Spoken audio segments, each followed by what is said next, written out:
మొదటివాడు ఏలియాబు. పై రూపం బాగుంది కానీ హృదయం బాగోలా. దేవుడు తన నూనెను పోద్దాము అనుకున్నప్పుడు అతని హృదయము శుభ్రపరచబడి లేదు. వట్టి డాగులతో అనగా సనుగులతో అనగా గొణుగులతో లేకపోతే పాపముతో లేకపోతే అతడు ఏ విధమైన మరి పాపమో లేకపోతే దోషములతో నిండి ఉన్నాడో కానీ దేవుడు ఎప్పుడైతే తన కొమ్ముతో నూనెను అభిషేకిద్దామనుకున్నప్పుడు దేవుడేమో ఎక్కడ చూస్తూ ఉన్నాడు? సమూయేలు పైన చూస్తుంటే దేవుడు కొండ లోపలికి చూస్తూ ఉన్నాడు. హల్లెలూయా. లోపలికి చూస్తూ ఉంటే చూసి సమూయేలు లోపల అస్సలు బాగోలేదయ్యా, లోపలన్నీ డాగులున్నాయి, లోపలంతా సనుగుడు ఉంది, లోపలంతా గొణుగుడు ఉంది, పొయ్యొద్దయ్యా, ఆ నూనెను పొయ్యొద్దు అని ఆపేశాడు. దావీదు రాగానే దేవుడు దావీదును చూస్తూ ఉన్నాడు. చూచి రూపము బాగున్నది, హృదయంలోనికి చూసి ఆహా, దేవునిని ఆరాధించే హృదయం ఇతడిలో ఉన్నది, ఇతరులను ఆదరించే హృదయం ఇతనిలో ఉన్నది, దేవుని యొక్క పనిని లక్ష్య పెట్టే హృదయం ఇతనిలో ఉన్నది, దేవుని మాటకు లోబడే హృదయం ఇతనిలో ఉన్నది, నా చిత్తానుసారముగా జీవించే హృదయం ఇతనిలో ఉన్నది. హృదయాన్ని చూస్తున్నానయ్యా, చక్కగా ఉన్నది, నూనె పోయి. ఎప్పుడైతే ఆ మాట చెప్పాడో సమూయేలు తన యొక్క తైలమును తీసి నూనెను పోస్తూ ఉన్నాడు. హల్లెలూయా. నూనెను పోసి అభిషేకిస్తూ ఉన్నాడు. ఎప్పుడైతే అభిషేకించాడో దేవుని యొక్క ఆత్మతో దావీదు నిండుకున్నాడు. అప్పటి నుంచి దేవుని యొక్క ఆత్మ అతని మీదకి ఎలా వస్తుందట? బలముగా వస్తూ ఉన్నది. హల్లెలూయా. ఇక్కడ మనం గమనించండి, దేవుడు నీలో కూడా అభిషేకమును ఉంచాలి అంటే, దేవుడు తన యొక్క అభిషేకమును ఆశీర్వాదమును నీ మీదను నీ కుటుంబము మీదను ఉంచాలి అంటే, దేవుడు నిన్ను చూస్తూ ఉన్నప్పుడు పైరూపం బాగానే ఉందయ్యా, చక్కగా తల దూకుంటాడు, చక్కగా అందంగా రెడీ అవుతాడు, అంతా బాగానే ఉంది, కానీ హృదయంలో చూస్తుంటే ఎలా ఉన్నది?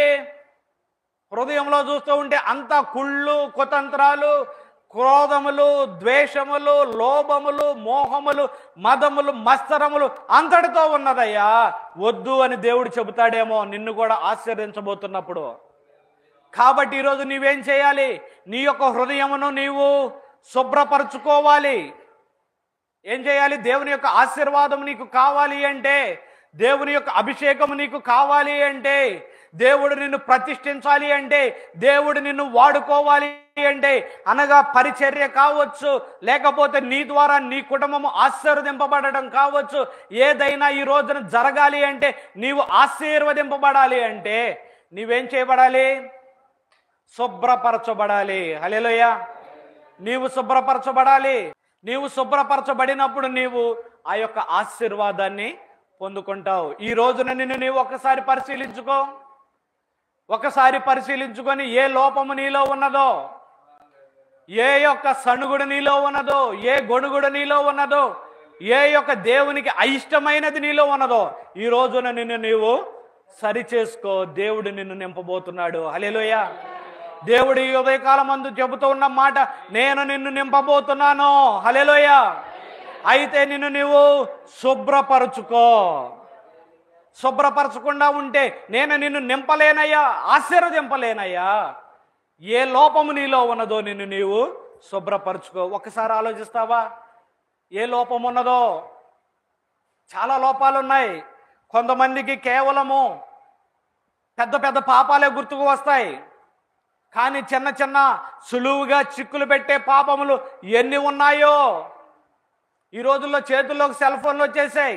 నీ సమయమునంతటిని అది పాడు చేస్తుందేమో. టీవీలు కళ్ళ ఎదురుకు వచ్చేసాయి, నీ యొక్క సమయాన్ని అంతటిని పాడు చేస్తుందేమో. కంప్యూటర్లో ల్యాప్టాప్లు కళ్ళ ఎదురుకు వచ్చేసాయి, నీ సమయాన్ని పాడు చేస్తున్నాయేమో. నీవు ఆలోచిస్తుంది పెద్ద పెద్ద పాపముల గురించి, పెద్ద పెద్ద పాపముల గురించి కావచ్చు. ఏ చిన్న పాపములు నిన్ను చులువుగా చిక్కులు పెట్టి దేవునికి దూరంగా చేస్తున్నాయో, దేవుడు నిన్ను నింపలేడు సుమా, నిన్ను ఆశీర్వదింపలేడు సుమా. ఈరోజే ఒక్కసారి నీ లోపాలను గుర్తెరుగు. ఎక్కడ నీ సమయము వ్యర్థమవుతుందో, ఎక్కడ నీ సమయము వేస్ట్ అయిపోతుందో, లేకపోతే ఎక్కడ లోపము నీ యొక్క హృదయములో కనిపిస్తూ ఉన్నదో ఒక్కసారి ఆలోచించు. నోటికి తగలకూడని వాటిని తగులుతున్నాయేమో నీ నోటికి, నోటి ద్వారా రాకూడని మాటలు వస్తున్నాయేమో, తలంచకూడని తలంపులు నీలో వస్తున్నాయేమో ఒక్కసారి ఆలోచించి శుభ్రపరచుకుంటే దేవుడు నీతోనే చెబుతూ ఉన్నాడు ఒక మాట. ఏమిటో తెలుసా? నేను నిన్ను నింపబోతున్నాను. హల్లెలూయా. నిన్ను నీవు శుభ్రపరచుకో, నేను నిన్ను నింపుతాను. హల్లెలూయా. యేసు ప్రభు వారు కూడా ఈ శుద్ధిని గురించి, శుభ్రతను గురించి ఒక మాట చెప్పాడు. చూద్దాం రండి. మత్తయి సువార్త 23వ అధ్యాయము 23వ వచనం నుంచి ఒక 4 వచనాలు చదువుదాం రండి. వేషధారులైన శాస్త్రులారా, పరిసయ్యులారా, మీరు సోపులోను 10వ వంతు చెల్లించి ధర్మశాస్త్రములో ప్రధానమైన విషయములను అనగా న్యాయమును, కనికరమును, విశ్వాసమును విడిచిపెట్టితిరి. వాటిని మానక వీటిని చేయవలసి ఉండెను. అందులైన మార్గదర్శకులారా, దోమ లేకుండానట్లు వడియగట్టి ఒంటెను మృంగువారు మీరే.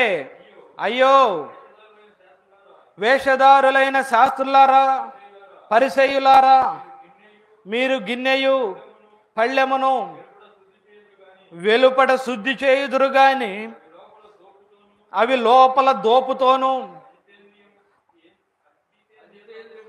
అజితేంద్రియత్వముతోనూ నిండి ఉన్నవి. గుడ్డి పరిసయ్యుడా, గిన్నెయు పళ్ళెమును వెలుపల శుద్ధి యగునట్లుగా ముందు వాటి లోపల శుద్ధి చేయుము. యేసు ప్రభు వారు చెబుతూ ఉన్నారు శాస్త్రులకు, పరిసయ్యులకు. ఏమంటున్నాడు? వేషధారులైన పరిసయ్యులారా, లేకపోతే శాస్త్రులారా, పరిసయ్యులారా. వేషధారులు అంటే ఏంటండి? పైకి నటించటం కదా. ఒక మాట అంటారు పెద్దలు, ఏమని అంటే, నటించడం అనేది చాలని వస్త్రం లాంటిది అంటారు.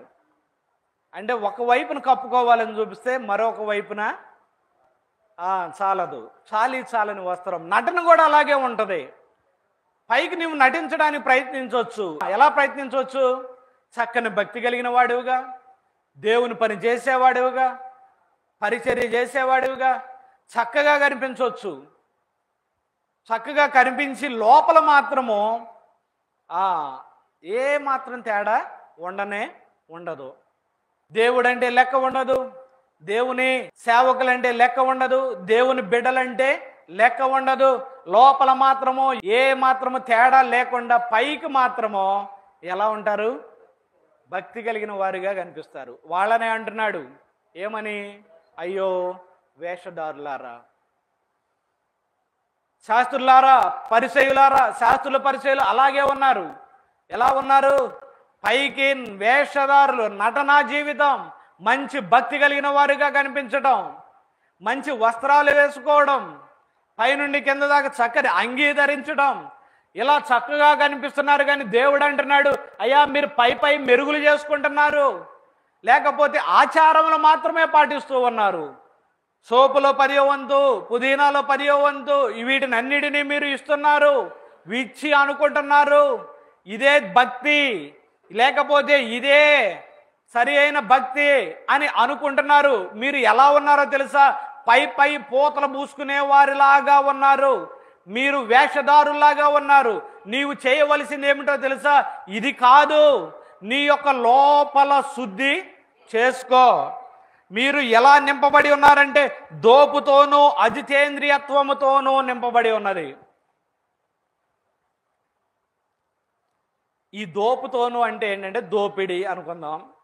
అజితేంద్రియత్వము అంటే ఏంటి? ఆ పదం అర్థం కావట్లేదు, కొంచెం కఠినమైన పదం కదా, అర్థం కావటం లేదు. కానీ నిన్నటి దినాన్ని నేను ధ్యానించి అసలు ఈ అజితేంద్రియత్వము ఏంటా అని తెలుగులో నాకు సరిగా అర్థం కాలేదు. కానీ ఇంగ్లీష్ బైబిల్లో చూస్తే సొంతంగా గొప్పవారు అని అనుకోవడం.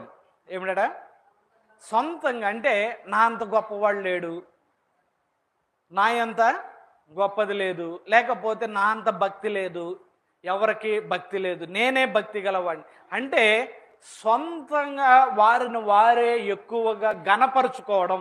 చెప్పాలి అంటే వారిని వారే ఘనపరుచుకోవడం, వారిని వారే ఎక్కువ చేసుకోవడం, ఇలాంటి పనులతో వీరు ఎలా ఉన్నారయ్యా అంటే వేషధారులాగా ఉన్నారు. దేవుడు చెబుతున్న మాట ఏమిటంటే సరి చేసుకో అయ్యా, ఈ రోజున సరి చేసుకోండి. సరి చేసుకున్నట్లయితే దేవుడు చెబుతున్న మాట ఏమిటంటే శుభ్రపరచుకున్నట్లయితే, వెలుపల కాదయ్యా లోపల శుభ్రపరచుకున్నట్లయితే నేను నిన్ను నింపుతూ ఉన్నా. హల్లెలూయా. మరొక చిన్న సందర్భం కూడా మార్కు సువార్త 7వ అధ్యాయం తీసి అట్లా పెట్టండి. అక్కడ కూడా ఒక సంఘటన జరిగింది. ఆ సంఘటన ఏమిటయ్యా అంటే యేసు ప్రభు వారు శిష్యులు భోజనం చేయడానికి కూర్చున్నప్పుడు యెరూషలేము నుండి వచ్చిన కొంతమంది పరిసయ్యులు, శాస్త్రులు కొందరు ఆయన దగ్గరకు కూడి వచ్చి యేసు ప్రభు వారి యొక్క శిష్యులు చేతులు కడుగు కొనకుండా భోజనము చేయడము చూచి అక్కడ ఉన్న శాస్త్రులు, పరిచయులు ఆశ్చర్యపోతూ ఆయన అంటున్నారు, ప్రభువా నీ శిష్యులు ఎందుకు మన ఆచారముల చొప్పున నడుచుకొనక అపవిత్రమైన చేతులతో భోజనం చేయుచున్నారు?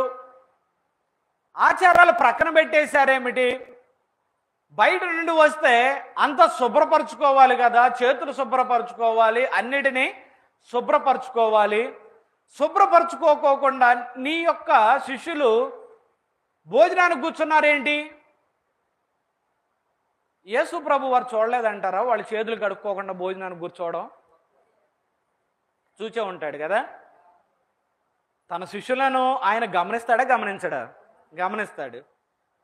అయితే వాళ్ళు అక్కడ చేతులు కడుక్కోకుండా భోజనం చేస్తూ ఉంటే యేసు ప్రభు వారు చూసే ఉంటారు కానీ మౌనంగా ఉన్నాడు. ఎందుకో తెలుసా?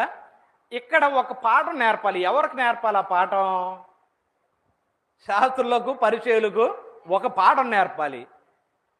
ఆ పాఠం నేర్పాలి అనే ఆలోచనతో యేసు ప్రభు వారు సైలెంట్గా ఉంటే ఈ శాస్త్రులు, పరిచయులు చూసి గబగబా పరిగెత్తుకొచ్చారు. యేసు ప్రభు వారు ఏదో కొంపలు మునిగిపోతున్నట్లుగా, ఏదో నష్టమైపోతున్నట్టుగా ప్రభువా ప్రభువా ఏమిటి నీ శిష్యులు చేతులు కడుక్కోకుండా కూర్చున్నారేంటి భోజనానికి? ఏమిటి ఎంత అపచారము? మన పారంపర్యాచారములు, మన పెద్దల నుండి వస్తున్న ఆచారములు ఏమైపోయి మంట కలిపేస్తున్నారేమిటి? ఏమిటి ఇలా కూర్చున్నారు అని అంటూ ఉంటే యేసు ప్రభు వారు కిందకు వెళ్లే కొద్ది కొన్ని వచనాల్లో చెప్పిన మాటలు, అయ్యా బయట నుండి లోపలికి వెళ్ళే ఈ ఆహారములు ఇవి కాదు మనుషుని అపవిత్రపరిచేది, ఇవి కాదు లోపల అపవిత్రపరిచేది. మనుషుని ఏవి అపవిత్రపరుస్తున్నాయి అంటే 21వ వచనం నుండి ఒక పెద్ద లిస్టే చెప్పాడు యేసు ప్రభు వారు. ఏమనయ్యా అంటే దురాలోచనలు, జారత్వములు, దొంగతనములు, నరహత్యలు, విచారములు, కామ వికారం, మత్సరం, దేవదోషం, అహంభావము, అవివేకం, ఇవి కదా లోపల నుండి బయలు వెళ్ళి మనుషుని అపవిత్రపరుచున్నవి. చేతులు కడుగుకోపోతేనో లేకపోతే సంత నుండి బయటకు వచ్చి అన్నిటి మీద నీళ్లు జల్లకపోతేనో ఇవి కాదు అపవిత్రపరిచేది, ఇవి కాదు మనిషిని అపవిత్రపరిచేది. ఏవి? హృదయములో నుండి బయలు వెళ్ళేవి. ఏమిటి? దురాలోచనలట, జారత్వములు, దొంగతనములు, ఇంకా చాలా విషయములు మాట్లాడు, దేవదోషణ, అహంభావము, అవివేకము, ఇవి అన్నీ కూడా ఏం చేస్తున్నాయట? మనిషిని అపవిత్రపరుస్తూ ఉన్నాయి. ఇవి అయ్యా అపవిత్రపరిచేది. ఈ రోజున మనం కూడా ఒకసారి ఆలోచించండి, ఏవి మనలను అపవిత్రపరుస్తున్నాయో. నీవు అనుకుంటున్నావేమో ఆచారాలు నేను చక్కగా పాటిస్తే సరిపోతుందిలే, దేవునికి ఇవ్వవలసినవి చేయవలసినవి సన్నిధికి వెళ్ళడం వరకు సరిపోతుందిలే అని నీవు అనుకుంటున్నావేమో కానీ కాదు కాదు. ఏదట కావాల్సింది నీ యొక్క హృదయం మార్పు కావాలి. ఇక్కడ ఒక విషయాన్ని గమనించినట్లయితే ఆచారాలు ఎందుకు పెట్టారు? వ్యర్థంగా పెట్టారంటారా? కాదు, వాటికి ఒక మంచి అర్థము ఉంది. అయితే దేవుడు చెబుతున్న మాట ఏమిటయ్యా అంటే మొదట నీ యొక్క హృదయమును సరి చేసుకొని ఆ తర్వాత ఆ పద్ధతులను నువ్వు పాటించినట్లయితే పరిపూర్ణవు అవుతావు. మొదట నిన్ను నీవు శుభ్రపరచుకోకుండా అనగా నీ యొక్క హృదయాన్ని సరి చేసుకోకుండా నీవు ఎన్ని రకాలుగా ఎన్ని ఆచారాలు పాటించిన ఉపయోగం ఉండదు. ఇందాక మనము మత్తయి సువార్త 23:23లో చదివినప్పుడు ఏమన్నాడు? వాటిని మానక వీటిని చేయాలి. ఏమిటి?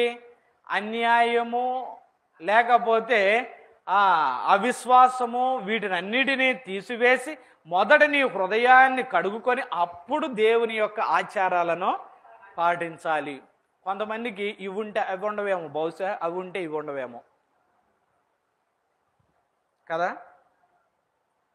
ఆచారాలు ఉండని వాడికి, లేకపోతే దేవుని యొక్క ఆజ్ఞల ఆచారాల ప్రకారం నడవని వాడికి ఏమి ఉండొచ్చు? ఒకవేళ హృదయం బాగానే ఉండవచ్చేమో, కానీ దేవుడు అవి మానక ఇవి చేయాలట. ఏంటట? రెండూ కావాలి. జాగ్రత్త సుమా. దేవుని సన్నిధానమునకు రావడము, లేకపోతే దేవుని యొక్క సన్నిధానము యొక్క క్రమములలో పాల్గొనడము, అది కావాలి. నీ యొక్క హృదయం శుద్ధి కావాలి. అప్పుడు దేవుని చేత నీవు నేను అంగీకరించబడతాం. కానీ ఈ రోజుల్లో చాలామంది చూడండి, దేవుని సన్నిధానమునకు లెక్క ఉండదు. ఒకప్పుడు ఒక మాట అనేవాళ్ళు పెద్దవాళ్ళు, ఏమనంటే ఆదివారపు భక్తులుగా ఉండకండి అనేవాళ్ళు. ఏమనేవాళ్ళు? ఆదివారపు భక్తులుగా ఉండవద్దు అనేవాళ్ళు. అంటే ఏంటి? ఆదివారం మాత్రమే దేవుని సన్నిధానంలో కనిపించి మిగిలిన రోజులు దేవునికి దూరంగా ఉండడం కానీ, లేకపోతే దేవుని కార్యక్రమాలకు దూరంగా ఉండేవాళ్ళు కానీ అలా ఉండకండి అని ఒక మాట చెప్పేవాళ్ళు. ఏమని? ఆదివారపు భక్తులుగా ఉండకండి అని. ఇప్పుడు ఆ స్టేజ్ కూడా దాటిపోయారు. ఇప్పుడు ఏమని చెప్పాల్సి వస్తుందో తెలుసా? బల్ల కార్యక్రమపు భక్తులుగా ఉండకండి అని చెప్పాల్సి వస్తుంది. ఏమిటి? బల్ల కార్యక్రమపు భక్తులుగా ఉండకండి అని చెప్పాల్సి వస్తుంది. నిజమే, ఇంకా స్టేజ్ దిగజారిపోతుంది. ఒకప్పుడు కనీసం ఆదివారం కనిపించేవాళ్ళు, ఇప్పుడు అలా కూడా లేదు. ఒకవేళ పెద్దవాళ్ళు ఎవరన్నా అనారోగ్యంతో ఉన్నవాళ్ళు, వాళ్ళ గురించి కాదు సుమ్మా నేను అంటుంది. ఇప్పుడు ఎలా ఉన్నారంటే, ఎప్పుడట? మొదట ఆదివారం బల్ల కార్యక్రమం ఉంటుంది, అది మాత్రం తప్పనిసరిగా వెళ్ళాలి. ఇప్పుడు మేము ఏం చెప్పాలి సేవకులు? బల్ల కార్యక్రమపు భక్తులుగా ఉండకండి అని చెప్పాలి. ఒకప్పుడు భక్తులు ఏం చెప్పారంటే ఆదివారపు భక్తులుగా ఉండకండి అని చెప్పి, ఇప్పుడు మేము ఇంకా ఒక అడ్వాన్స్డ్ ముందుకెళ్ళి ఏం చెప్పాల్సి వస్తుంది? బల్ల కార్యక్రమపు భక్తులుగా ఉండకండి. నిజమే. ఏమిటి వీళ్ళకి కావాల్సింది? బల్ల మాత్రమే. దేవుడు ఏం చెప్పాడు తెలుసా? నీవు బల్లలో చేయి వేసేటప్పుడు నీవు సరిగా ఉండాలి, క్రమంగా ఉండాలి అని చెప్పాడు కదా. కానీ దేవుని సన్నిధానాన్ని క్రమంగా మానకుండా క్రమంగా ఉండాల్సింది పోయి క్రమంగా లేకుండా వచ్చి నువ్వు బల్లలో చేయి వేస్తున్నావు. ప్రమాదము. అర్థమైందా నేను చెప్పిన మాట? రోజు రోజుకి దిగజారిపోతూ ఉన్నది ఏంటయ్యా అంటే, బల్ల రోజున వెళదాం చాలు, బల్ల మిస్ అవ్వకూడదు చాలు, ఆ యొక్క ద్రాక్ష రసము ఆ రొట్టెలో పాల్గొందాము చాలు. కానీ దేవుడు ఏం చేస్తుంది? దాంట్లో పాల్గొనాలి అంటే నీవు క్రమంగా ఉండాలయ్యా, క్రమంగా ఉంటేనే దాంట్లో చేయి వేయాలి అని దేవుడు చెబుతా ఉంటే ఈ క్రమాన్ని వదిలిపెట్టేసి వీళ్ళు ఒక క్రమాన్ని ఏర్పరచుకున్నారు. ఏమిటో తెలుసా? క్రమం. బల్ల కార్యక్రమం రోజు దేవుని సన్నిధానానికి వెళితే చాలు, ప్రమాదం సుమ. అందుకనే అంటున్నాడు ప్రభు, అన్ని విషయాల్లో నువ్వు చాలా జాగ్రత్తగా ఉండాలి. దేవుని సన్నిధి క్రమంలో, దేవుని యొక్క ఆచారముల క్రమంలో ఉంటూనే నీ యొక్క హృదయాన్ని కూడా నీవు సరి చేసుకోవాలి. హల్లెలూయా. సరి చేసుకున్నట్లయితే దేవుడు నిన్ను ఏం చేస్తాడంటే, శుభ్రపరచుకున్నట్లయితే దేవుడు నిన్ను ఆశీర్వదిస్తాడు. ఆయన యొక్క నూనెను నీ మీద పోస్తాడు. హల్లెలూయా. దావీదు కూడా చక్కగా కనిపిస్తూ ఉన్నాడు. అయితే హృదయాన్ని కూడా శుభ్రపరచుకున్నాడు. అన్నలు శుభ్రపరచుకోవాలా. అందుకని దేవుడు నూనె పోస్తానంటే వద్దు, ఆగు, అవసరంలా. అలాంటి వాడికి నూనె పోస్తే ఆ నూనెని పాడు చేస్తాడు, ఆశీర్వాదాన్ని పాడు చేసుకుంటాడు, ఇంకా నా నామానికి అవమానకరంగా ఉంటాడు. సౌలు చూడండి, అభిషేకించాడా లేదా? కానీ హృదయం సరిగా లేదు. ఏం చేసుకున్నాడు? అవివేక పనులు చేసుకొని మొత్తము పాడు చేసుకున్నాడు. అందుకని దావీదు విషయంలో దేవుడు అన్నాడు, పై రూపాయలు లక్ష్య పెట్టొద్దు సమూయేలు, అతడి హృదయాన్ని చూడు, అతడి హృదయము సరిపోయినదిగా ఉన్నది కాబట్టి నువ్వు నూనెను పోయి. సరిపోయింది కాబట్టి చివరి వరకు కూడా దావీదు తన అభిషేకాన్ని నిలుపుకున్నాడా, పోగొట్టుకున్నాడా? నిలుపుకున్నాడు. ఆశీర్వాదాన్ని నిలుపుకున్నాడు. ప్రభువైన యేసుక్రీస్తు కూడా ఏమని పిలువబడ్డాడు? దావీదు కుమారుడా. యేసు ప్రభు వారు దావీదు కుమారుడా అని పిలువబడ్డాడు. హల్లెలూయా. కాబట్టి ఈరోజు నీ హృదయాన్ని సరిచేసుకో. యేసు ప్రభు వారు కూడా చెబుతున్నారు, పైన కాదయ్యా, పై ఆచారాలు కాదు, నీ యొక్క హృదయాన్ని శుద్ధి చేసుకో. నీ హృదయాన్ని శుద్ధి చేసుకొని నీవు పవిత్రపరచుకో. దేవుని యొక్క ఆశీర్వాదము నీ మీద, నీ కుటుంబం మీద అది ఉంటుంది. హల్లెలూయా. చిన్న ప్రార్థన చేద్దాం, కళ్ళు మూసుకోనండి. ప్రభువా నన్ను శుభ్రపరచు నాయనా అని ప్రార్థన చేయండి. అంతేకాకుండా ప్రభువా నేను ఆశీర్వదింపబడాలి, ప్రభువా నా కుటుంబము ఆశీర్వదింపబడాలి, ప్రభువా నా బిడ్డలు ఆశీర్వదింపబడాలి, ప్రభువా అయ్యా ఆశీర్వదింపబడాలి అంటే నేను శుభ్రపరచబడాలి, ప్రభువా నన్ను శుభ్రపరచు నాయనా అని ప్రార్థించే. అయ్యా ఎక్కడ నా సమయం వ్యర్థమవుతుందో, అయ్యా ఏ ఆలోచనతో నా హృదయం చెడ్డదవుతుందో, సమయం వ్యర్థమవుతుందో, సెల్ ఫోన్ల ద్వారా, టీవీల ద్వారా, లేకపోతే ముసలమ్మ ముచ్చట్ల ద్వారా ఎక్కడ నా సమయం వ్యర్థమవుతుందో నాయన, ఎక్కడ నేను అపవిత్రపరచబడుతున్నాను, అశుభ్రపరచబడుతున్నాను, ఆయన నన్ను కడుగు నాయన, నన్ను శుభ్రపరుచు నాయన అని ప్రార్థన చేద్దాం. అయ్యా నీలో నన్ను కడుగు నాయన, నీ రక్తముతో నన్ను కడుగు నాయన, నన్ను శుభ్రపరచు నాయన. నీ ఆశీర్వాదాన్ని నేను పొందుకోవాలి, నీ ఆశీర్వాదాన్ని నా బిడ్డలు పొందుకోవాలి, నీ ఆశీర్వాదాన్ని నా బిడ్డల తదనంతరం వరకు నేను చూడాలి. అయ్యా మొదటగా మమ్మల్ని కడుగు నాయన, శుభ్రపరచు ప్రార్థన చేద్దాం. దావీదు కడగబడ్డాడు, దావీదు యొక్క హృదయం శుభ్రపరచుకున్నాడు, అందుకనే దావీదు నింపబడ్డాడు, దావీదు అభిషేకించబడ్డాడు, దేవుని ఆత్మతో నింపబడ్డాడు, అభిషేకాన్ని పొందుకున్నాడు.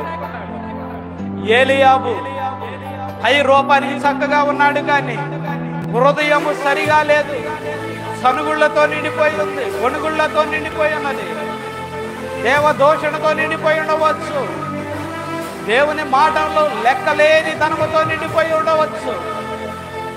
ప్రభు అన్నాడు, దేవుడు అన్నాడు, పోయొద్దయ్యా నీ నూనెను దాని మీద పోయొద్దు, ఆ పాత్ర మీద పోయొద్దు అన్నాడు. ఒక్కసారి గ్రహిస్తావా? ఈ ఉదయాన్ని నీ కోసమే దేవుడు మాట్లాడుతూ ఉన్నాడు. అయ్యా నిన్ను ఆశీర్వదించాలని నేను ఆశపడుతున్నానయ్యా, నిన్ను దీవించాలని ఆశపడుతున్నాను, నిన్ను అభిషేకించాలని ఆశపడుతున్నాను. నీ హృదయాన్ని శుభ్రపరచుకో, నీలో ఉన్న చెడును దూరపరచుకో అని నీతోనే ప్రభు మాట్లాడుతూ ఉండగా చిన్న ప్రార్థన చేయి, నన్ను శుభ్రపరచు నాయనా అని ప్రార్థన చేయి. చిన్న ప్రార్థన చేద్దాం. ఇంకా మనకు సమయం ఉన్నది కొద్దిసేపు, 2 నిమిషాలు ప్రార్థన చేద్దాం. అయ్యా నన్ను శుభ్రపరచు నాయనా అని ప్రార్థన చేయి. వాక్యమును విని కూడా నీ యొక్క హృదయము కరగకపోతే, నీ యొక్క నోరు తెరవలేని స్థితిలో ఉంటే, ప్రక్క వాళ్ళు ఏమనుకుంటారో, విన్నవారు ఏమనుకుంటారో అని ఆలోచిస్తూ ఉన్నట్లయితే, వాక్యం నీలో నిలవబడిందా? నింపబడిన కుండగా నీవు ఉన్నావా?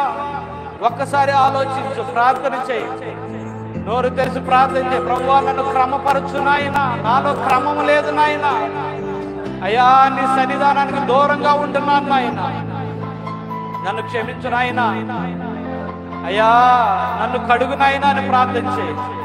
దేవుడు నిన్ను నింపబోతున్నాడు. ఆశీర్వాదం నీకు వద్దా? నీ కుటుంబమునకు ఆశీర్వాదము వద్దా?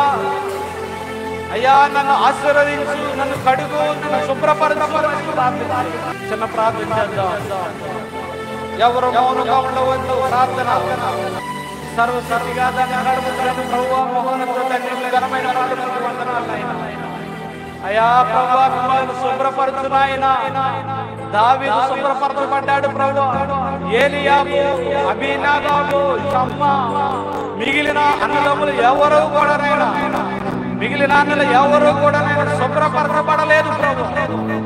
అందుకనే నాయనా మీరు ఆ నూనెను పోయొద్దు, సమూయేలు ఆ నూనెను వ్యర్థం చేయొద్దు, నా అభిషేకం వ్యర్థం చేయొద్దు, నా ఆశీర్వాదం వ్యర్థం చేయొద్దు అని మాట్లాడారు.